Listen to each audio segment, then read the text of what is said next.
நேற்றைய தினம் நாம் 2 வழித்தடங்களை பார்த்தோம். ஒன்று பக்கிங்ஹாம் ரோட், இன்னொன்று குயின் விக்டோரியா ரோட். இந்த ரோட்டின் உள்பகுதியிலே தான் கோட்டை என்று சொல்லக்கூடிய அமைப்பு இருக்கிறது. அந்த கோட்டையிலே தான் குதிரைப்படை இருக்கின்றது.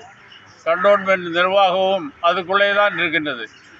இந்த குதிரைகள் செல்லுவதற்கு குயின் விக்டோரியா ரோடும் இந்த பக்கிங்ஹாம் ரோடும் ஜாயின் செய்கிற அந்த இடத்துல இருந்து சற்று அப்பால் பெரிய ஒரு கேட் இருக்கிறது.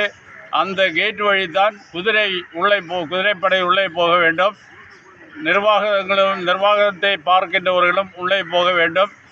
குதிரைகள் ஒருவேளை உயிரிழந்தால் அந்த குதிரைகளை அடக்குவதற்குள்ள இடமும் அதன் எதிரிலே தான் இருக்கின்றது. இப்படி தான் அந்த கோட்டையினுடைய அமைப்பு. இங்கே இருக்கின்ற மக்கள் அனைவரும் அதை கோட்டை என்று தான் அழைப்பார்கள். அந்த கோட்டையிலே நமக்கும் என்ன ஒப்பந்தம், இல்லை நமக்கு என்ன தொடர்பு என்றதுதான் இனி பார்க்க வேண்டும். இங்கே சாப்ளின் இருந்தார். அந்த சாப்ளின் என்று சொல்லக்கூடியவர் அந்த கோட்டையினுடைய நிர்வாகத்திலே மிக முக்கியமான ஒரு அலுவலராக இருந்து வந்திருக்கின்றார். 40 ஆண்டு காலம். அவருடைய பேர் பிக் பிராக்டிஸ்.